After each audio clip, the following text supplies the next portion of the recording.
Okay. All right, this is an interview at the New York State Military Museum, Saratoga Springs, New York. It is the 14th of July, 2006, approximately 10 a.m. Interviewers are Wayne Clark and Mike Russert. Could you give me your full name, date of birth, and place of birth, please? First name is William, last name is S. Bishop, Pops, H-O-P-P-S. Okay. Where and when were you born? I was born right here in New York City on the fourth day of September, 1922. Okay. What was your educational background prior to entering service? Elementary school, graduate from the 8th grade. I went into the service and they sent me to high school. You answer these questions, you ship it off someplace. It's called the United States Army Institute of Knowledge, or words to that effect. That's a long time ago, so, but I may have it in my book here. Now, where did you go to basic training? I took my basic training at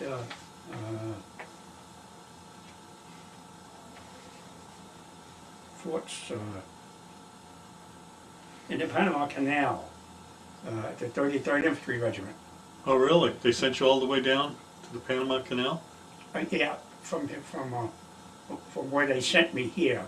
It was Okay. just like a layover, Okay. and then from there they shipped me all the way down to Panama. Mm-hmm. And with the 33rd Infantry Regiment at Fort, that was, I'm trying to think of the name, Fort something. Anyway, it's right off the canal. All right. You walk across a little bridge and you're right there. What was basic training like down there? Basic training was hot, number one, and it was quite thorough. It ran for, I think it was 10 or 12 weeks. During which time I was a bad boy, and a couple of times I had to run around the quadrangle 4 or 5 times. And that's like a football field. Now, did you enlist or were you drafted into the I Army? enlisted. You enlisted? Yeah. Why did you decide to enlist? Well, that was during the Depression era. Mm-hmm. And I had held some small jobs, but the war was over in Europe, and the married men with children were coming out of service, so I was asked to step aside. Mm-hmm. And each time I stepped aside, the outfit I was with, or the company I was working for, gave me a $10 bill. Hmm. So this happened to me 5 times, Wow. and then I re-enlisted. Mm-hmm. Now, what was I going to say? Why did you decide to pick the Army? And why did you enlist in the Army instead of the Navy or something else? I don't know, I just liked the Army at the time. Mm-hmm. Okay. Now, after you went to your basic training in the Panama Canal Zone, where did you go from there? Well, I stayed there for just before the Japs attacked Pearl Harbor. Mm-hmm. My outfit was sent throughout the Caribbean, and I wound up in the island of Trinidad, British West Indies. And I stayed there for 3 years. And then they shipped me back to the States for discharge. Now, were you in the British West Indies when Pearl Harbor was struck? No, yes, Wow. we were en route to Trinidad. Okay. When it came over to boat, they said, "Attention all personnel, the Japanese has attacked Pearl Harbor." Mm-hmm. But we kept on going to dropping off at Curacao, Aruba, and another small island. We dropped troops, and we all got ordered off onto Trinidad. Mm-hmm. What was the reaction? Do you remember your reaction or the reaction of those on the ship? Well, you know, you were quite surprised that the Japs attacked Pearl Harbor. We couldn't understand why. And even the captain couldn't understand why. She was a big female woman. She was about 6'2".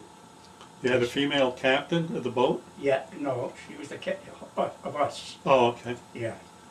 Because she stayed with us, she dropped troops off at all these little islands. Uh-huh. Now, what kind of unit were you in? Infantry unit, 33rd Infantry Regiment. What was your duty like in Trinidad? Hot. Was it a lot of training or? Well, I already had the training at Panama, Okay. so most of my time I was chosen to make 4 runs a day from up in Fort Reed down to Port of Spain, delivering whatever was in the sealed envelope. Okay. So you were a courier then? A courier, yes, they made me a courier. And I would take officers down. Sometimes I had to sit around for 2, 3, 4 hours, and I just toured the town. They'd say, well, pick us up at such and such a time. Mm-hmm. So I walked around the Port of Spain and picked them up, and went back to the base and did my duties, you know, the old routine, KP, and clean up the barracks and whatnot.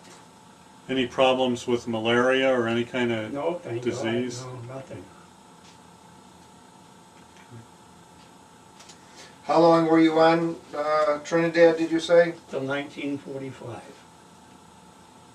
Don't ask me the question now on points. I was called and they said, Bill, you have 102 points accumulated. She was the captain. She didn't know why, how this came about. Mm-hmm. She said, you're due for discharge. So I came back to the States, got my discharge. And that was, as I say, late 1945. What No. rank? Whoops. What rank were you at that point? Beg your pardon? What rank were you? I was a corporal. Okay. No, was I corporal? No, I was a, what do you call it? Sergeant? Sergeant, buck sergeant, they used to call us. Okay. Now, you said you had some duty in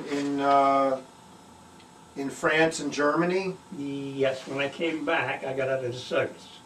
And I had a lot of jobs, and I gave them up to the married men with the kids. Mm-hmm. So I decided, no, I'll go back in service. So I went back here to 29 Whitehall. And I said, if I'm a pauper, if I'm enlisted, can I keep my rank? And he said, yeah. So right away, they sent me here, then over to here. And then first, you know, I'm aboard ship going to Europe during the war. When did you arrive in Europe? Do you remember? Yeah, we made, let's see, if you can remember when the troops came from England to France to help. For D-Day. We came in at Marseille, and it wasn't too long after they landed that we landed. Mm-hmm. So I don't know the date that it started from England to France. That was in June of Okay, so July is 1944. when we came in. Uh-huh. Yeah, because all the Germans went towards the English side.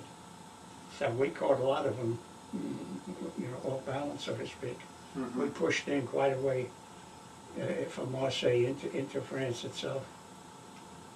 Actually, it's not France. Yes, it is. It is France. Mhm. Now, what unit were you with when you landed in Marseille? Do you remember your unit?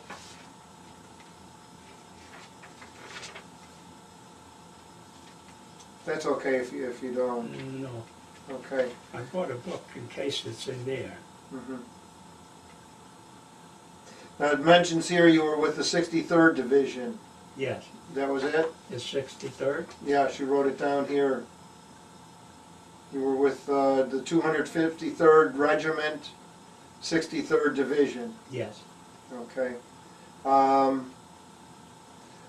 Now, do you remember any of your time in France and Germany? Yes, it was mostly security duties and, how would you say, trying to make friends to let them know that we're not there to hurt them, Mm-hmm. you know. Mm-hmm. So I met a lot of people there. I know I had 10 or 15 of them used to call me all the time, but little by little they all died off, Mm-hmm. because they were much older than me at the time, you know, so. What did I do? I did a lot of patrol work. Trained some of the new men that were sent over. Then I was think sergeant, I was staff sergeant, I think then. A lot of part after the war was over. Now, were you involved in much combat? Yes and no.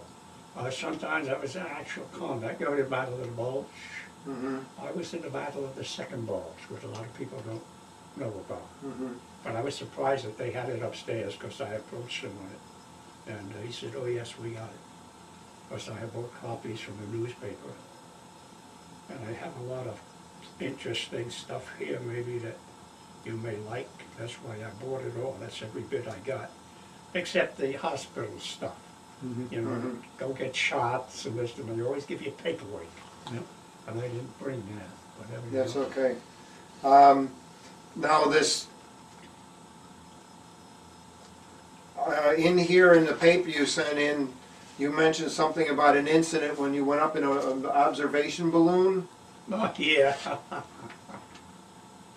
We were up in an operation balloon. The guys were running it, and of course we were with the binoculars. And pretty soon we heard pshh, but we also heard a slight boom boom. And they fired at the balloon, so it came down. Uh-huh. But we were lucky enough that the breeze drifted us back to the normal routine. This we were over, there's France, there's Germany, what's over there? Luxembourg? Yeah, Luxembourg and those places. And we landed there in one of them big places, so they helped us out. And put us aboard trucks, and there was what, 7 or 8 of us. And In one balloon? Or? oh yeah, a monstrous thing. Oh, Great really? big round thing. Christ, the balloon was maybe 10 times of this thing. Monstrous. It was an observation balloon, Okay. so you could either go up or down depending on what's in the valves, you know. Oh. So,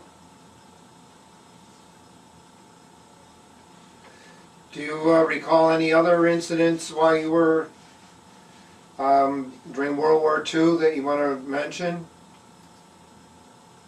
I told you about being shot. No. No. Okay, I was in the front lines again, and for some reason or other, I moved to this gentleman, or this other guy, a soldier with me, and I felt like a bee sting, like, and I went like this, and I looked, and I had was bleeding. So a bullet had probably nicked me, Mm-hmm. you know. But the medics took care of it real fast, and you can't even see anything anymore. Mm-hmm. So I said, that son of a bitch shot me. So I, you know, got a little bit angry, and we were still in combat at the time, so we fired back at them. I think we killed 6 or 7 of them. The rest they scattered. Did you get the Purple Heart for that? I imagine that's why I have it, yes. I have a total of 27 medals from the military. In fact, I have one here way back when. I probably have it right in here. I got called by letter to come down to somewhere here, City Hall, and they were giving out medals. And I couldn't understand why I Well, it must have been the New York State Medal. That's it. Yes. It's the New York State Medal. Mhm. Yeah. Mhm. So that's one of the 27. Now, you also received a Bronze Star, I see. What was that for? This cruise, there was a crew of 3 men, 4 men trapped in a trench, and we had to go rescue them. So they thought that was a great, of course it was strictly volunteers, you know, in the day, and we were volunteers to go get them. And I guess that's the reason I got it. Mm-hmm. Me and the other fellows are not with me. I think there was 6 of us, 4 or 6 of us. Of course, we had to get them 4 out. But we were lucky because we had a lot of bushes, you know, where you could creep in and try to pull them out and whatnot. We lost one. You know, he was dead when they were, so they just left the body there till everything had cleared up. Now you fought all the way through in Europe? Yes, until I was discharged. When were you discharged? The latter part of 1945, January, February,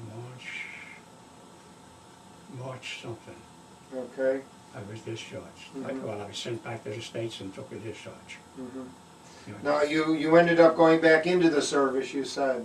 Yes, I had to give up the, I didn't have to, but I stepped aside for the married men, who had wife and kids. And Now, did you ever use, when you were discharged, you ever use that 5220 club? no, I never joined any club at all. Well, this was where you received like an unemployment of $20 a week for 52 weeks if you didn't have a job. Geez, that don't even ring a bell with me. Okay. I'd like to read all the paperwork that I've saved all these years.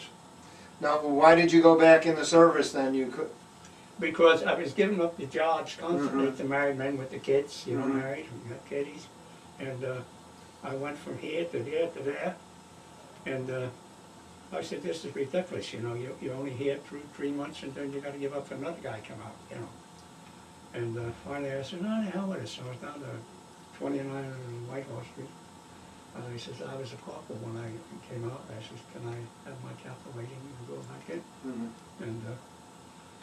And the guy says, yeah, you'll be a corporal if you sign the paperwork. So I signed the paperwork, and they sent me up north to Fort Slocum. And of course, Fort Slocum's down here in Long Island now. They just moved down here a couple of months ago. And then I was shipped. Where did I go from there? Now, when did you re-enlist? The latter part of same year I got retired. 1945? 1945. Let's say, I don't know the exact dates, I have to check them if you need it. If I got out the 10th, and I lost all these jobs because of the men coming out of the World War II, I finally went back down to 29 Whitehall and said, hey, can I come back in service? So it had to be in that period. March, maybe beginning of April or something. It may be in my booklet here. Now, you stayed in the service until 1962. 1952. 62. 62. Yeah, it says Yes, on here. yes. Now, where were you assigned? What were some of your duties? Did you go to Korea? No, that was before Korea. You got to remember, I retired in 1962. And when was Korea? 1950 to 53. Yeah, no, I never got there. I was never assigned there. So I stayed mostly stateside. I changed different jobs on re-enlistment. I can remember going to, let's see, Fort Dix, and it is Georgia.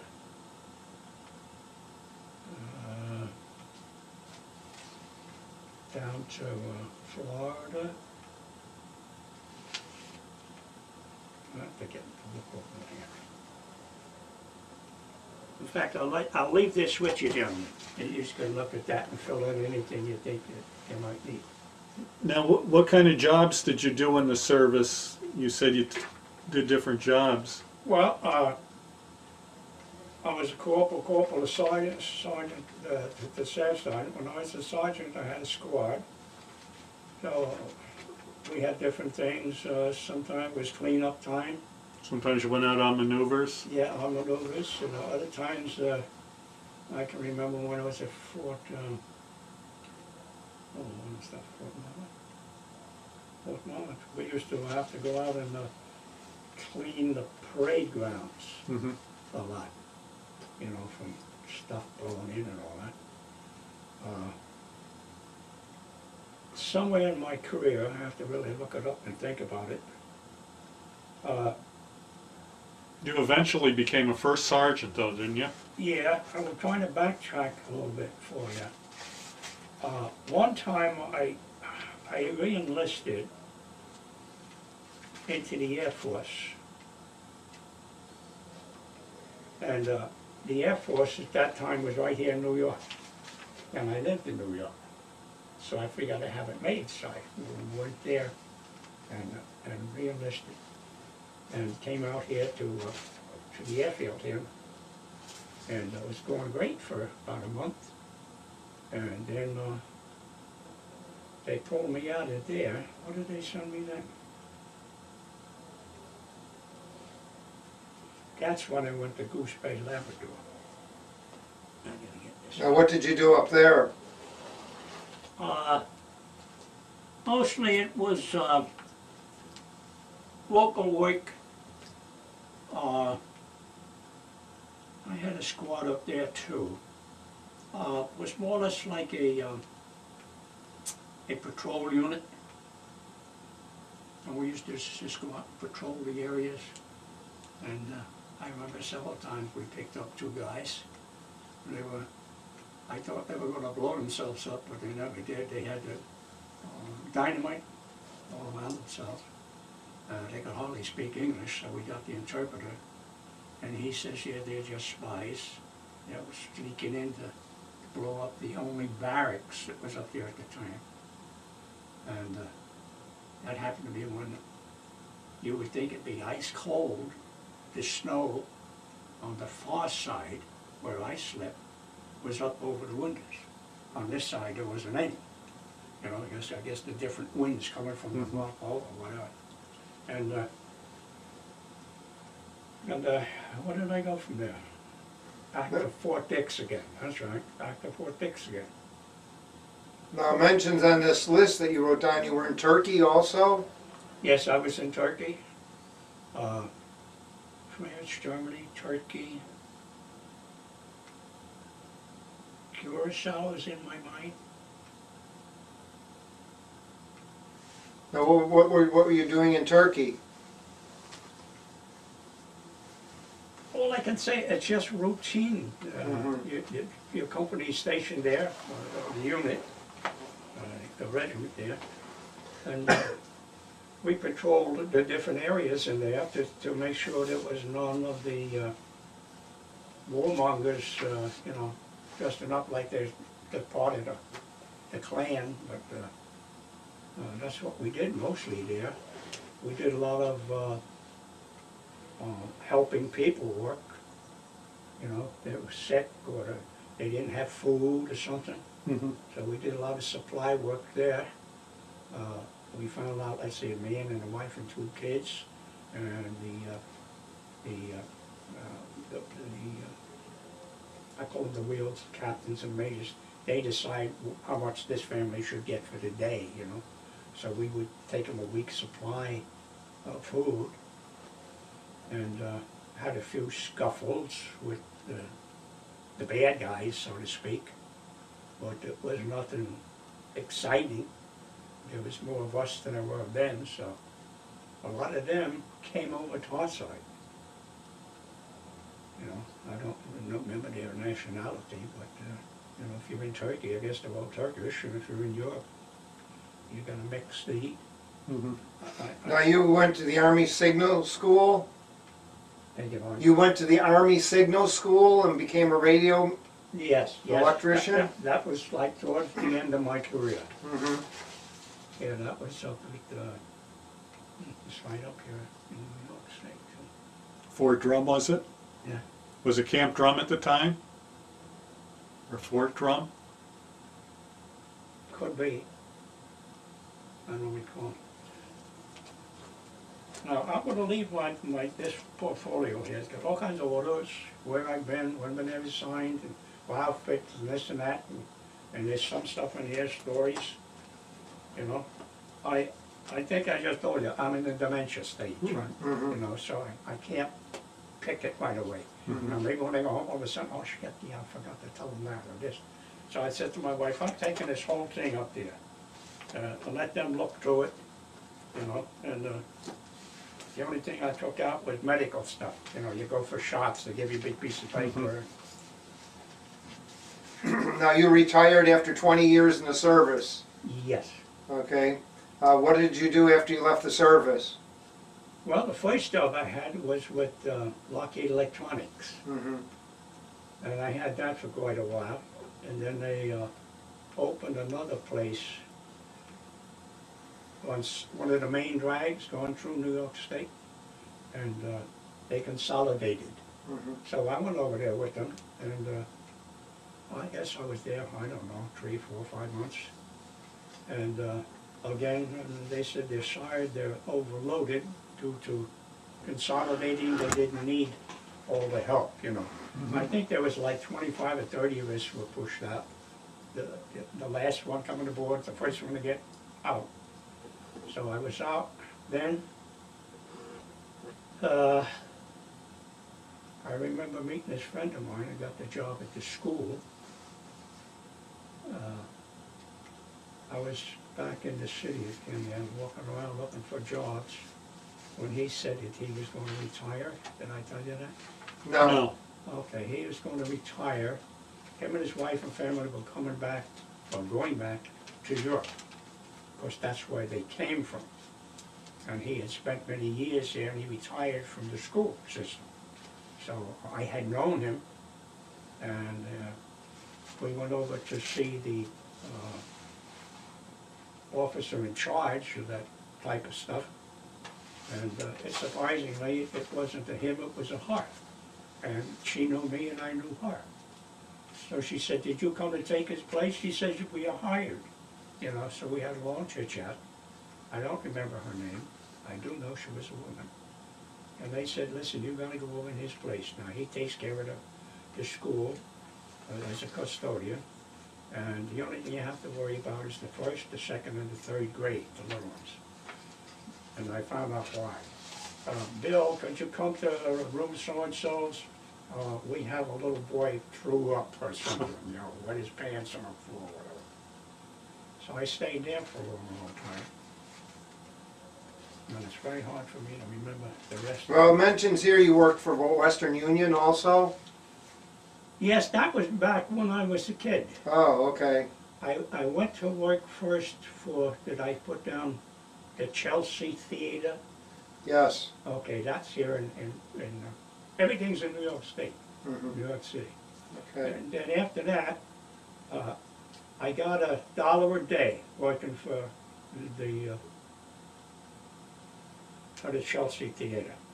And then somebody told me that Western Union was looking for messengers. Mm-hmm. So I went over there, and they paid me $7 a day plus tips. I remember that $7 goes to my mother. My dad had died. I was walking down the street with my dad, and he dropped dead. And I was like 13 years old. I didn't know what the hell happened. Anyway, that was taken care of, and my dad was a custodian, like, of an apartment house. Mm-hmm. And once he died, we had to get out. So my Uncle Jack, my sister, my mother and I, we found another house, apartment. And what did they call it then? Not Social Security. You had to go to them. Was it social services or? Yeah, something like that, way back when. Now I'm talking about the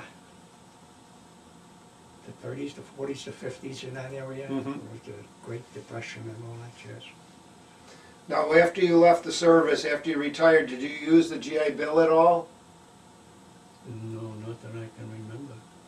Never used it to buy a house or anything? No. Mm-hmm.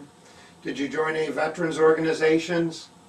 Oh, yeah, I didn't haven't paid my dues, so I don't know if they'll kick me out. I belong to the American Legion and the VFW here in town, Mm-hmm. but I don't think I paid the last couple of years because I was sort of down and out, you know. Uh-huh. Did you stay with friends with anyone that was in service with you? Did you keep contact with anyone? Well, yes, I had a very good friend, the sergeant. I was just talking about him last month.